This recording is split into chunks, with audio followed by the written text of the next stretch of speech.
Wuthering Waves has been stealing all of the show recently, but stuff is still going on in Punishing Gray Raven, and we're going to take a quick look at that right now. It may be you're new to Punishing Gray Raven, or a returning player off of all of the hype of Wuthering Waves. Well, we've recently gone into the new patch, Renaissance de Fantastique, for Aya Kido, and I want to give you a quick walkthrough of all of the events and everything else to look out for, as well as letting you know how many black cards you can expect from this full patch. So make sure to stick around to the end for that full number there.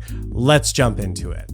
Now, for my new players who've never really played much PGR before, with every patch, there is a fun event area where you can see everything that is relevant to this patch, and that is found in the Renaissance du Fantastique area here. Now, once you're in this area, we've got different events and different activities labeled along each side. Let's go over them really quickly. Starting at the top left here, we have Pallet Clash. This is an event that's going on for basically the full duration of this patch. Not quite the full duration, but just about, where you're going to be able to go in and play this minigame where you access different stages and then you use your resources to jump around and do different activities in the map, collecting paint to then suppress the bosses. There's a full guide to it, and if you're interested in a full guide to the activity, you can let me know in the comments down below. And so while clearing this event, you are going to clear some of these missions, which is going to give you some of this currency, which you can then use in the shop to get some additional resources available. After collecting 1,200 of that event game currency, you'll have access to the second shop here, where you can purchase some more resources. Not a lot of black cards in this event, but there are definitely some resources to be had. On the left here below Pallet Clash, we have the trial special effect coatings, where you can go ahead and do a trial for both Luna Laurel and Selena Capriccio's new skins. Remember, those skins are not free. You are going to have to pay for them, but if you want to still check them out and see what they look like, you can do that there.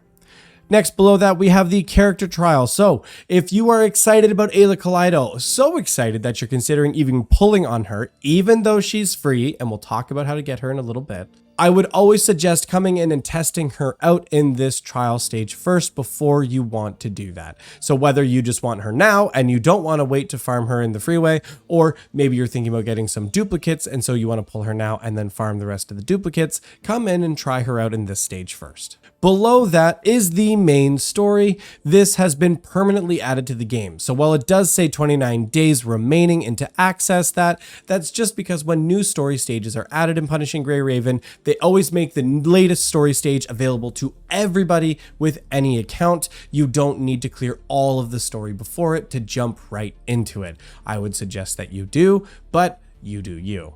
You are going to be able to get some black cards by clearing through this story, as well as some other additional resources for getting a full 3-star clear on all of the stages. Switching over to the right hand side, we do have another event that is currently locked at this stage, but if you are interested in a more full guide for that stage, let me know in the comments down below and we can look at putting one together for you. Beneath that is the Canvas Chronicle Memory Rescue. Now, I would definitely suggest you put some priority on clearing this, because Ayla Havers and Wanters that you're going to be farming for, you're going to get free 5-star memories from clearing this event for Aya Kido's key set, Eileen. So I would definitely suggest going through and clearing that. There's going to be a sequence of challenge stages. One stage here got me 10% clear, so we can infer that there's going to be 10 stages in the classical and likely 10 stages in the modern as well. Classical is the only one that has the memories associated with it. Modern does, though, give you some hypertune crystals, so you can still progress your characters, so still worth clearing, but no major rush because look, still got 29 days, at least at the time of recording. Beneath that, we have Kaleidoscopic Dream. This stage is very important for all new players. I need you to understand something here. This is where you're going to come if you want to raise any units on your account. That is because with every canvas, as it's called in this stage, or every step that's always available, this is a consistent thing, there's going to be 2 stages, 1 and stage 2. If you clear stage 1, it gives you additional event currency. In this case, it is Dream Snare. If you clear the second stage, you will get less Dream Snare, but you will get a random chance to get memories. Once you hit a certain authority level, which you just get experience by clearing the number of stages, you're going to unlock black card bonuses as well as stage effects to make clearing a little bit easier. All the way up until stage 25, you can just auto clear it. You don't even have to go into the stage anymore.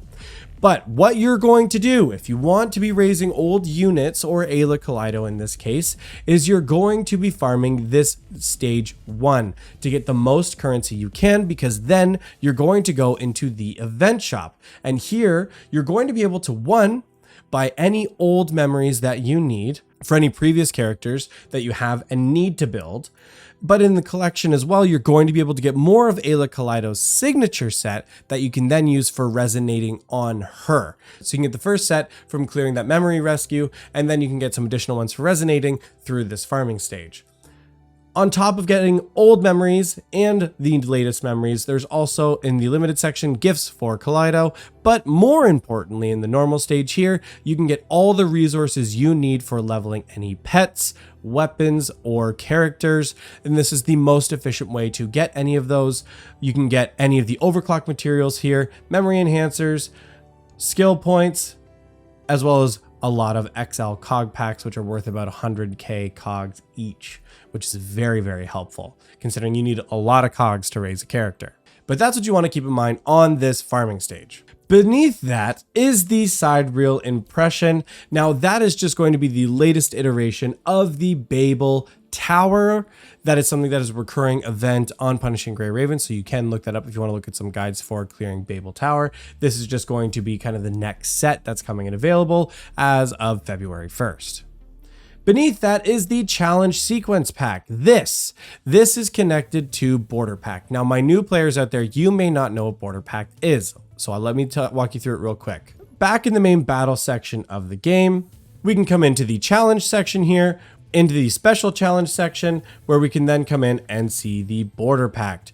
Border Pact is a series of challenges that you need to clear, and when you do, you can take a character of Ultima Awakening.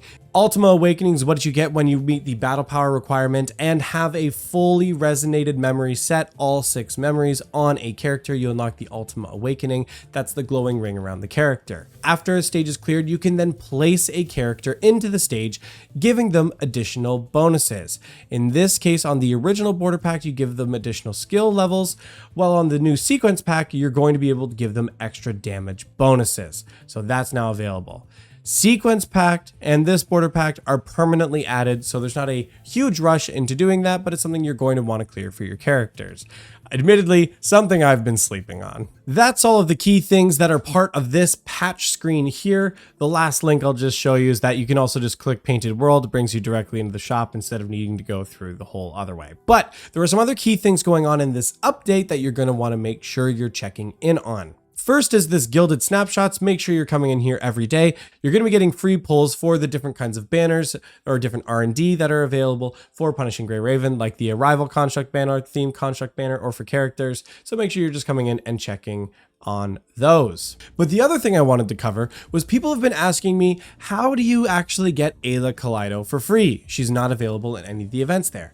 Well, that can be found in the dorm. If we come into the dorm here, we can see there's this new commission section that's available. And in this commission section, you're able to take your different characters and assign them to the commissions to get this currency, the dispatch certificate. Also, by clearing these events, you're going to be able to upgrade the overall commissions area, like the ability to unlock more commissions and also be able to send out more teams at a time.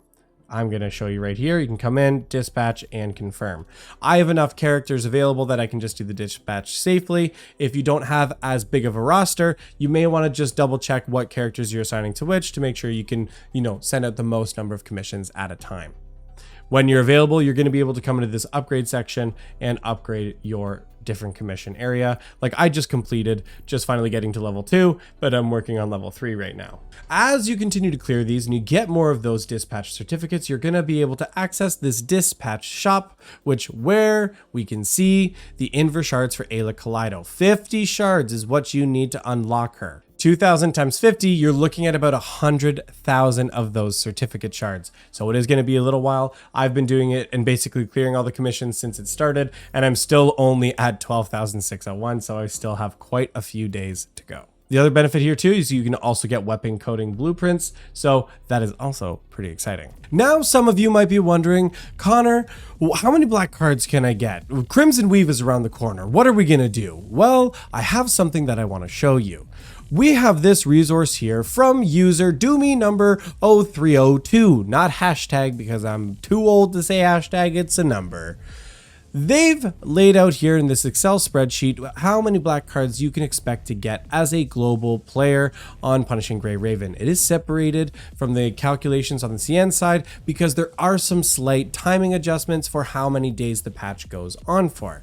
Now, if you are a free-to-play player going through two versions, because there would be a saving patch and a spending patch, you would expect to get 14,560 free-to-play black cards, and if you're a monthly pass holder, that would go up to 22,260. But that's for two patches. So if we're talking about the remainder of Aya Kido, you should expect something closer to 75 to 7750 on the free-to-play side. And on the monthly pass holder side, you're looking at something a little over 11,000 black cards in that case. So take that into consideration if you are looking to spend on Aya Kido's Gacha banner. Again, these are rough estimates. Don't quote me on this. Don't start screaming at me in the comments because you're like, Connor, I got 7,300 instead of 7,500 like you said. Estimates. Chill. Basically, just clear all the stuff in a patch and you're gonna be just fine. If you made it this far in the video, thank you so much for watching. I hope you found it informative and helpful, just kind of walking through all the different areas and everything that's going on. If you found it helpful, make sure to drop a like and subscribe on the channel for future Punishing Gray Raven, Wuthering Waves, and other gacha related content. Thank you so much for watching and we'll see you next time.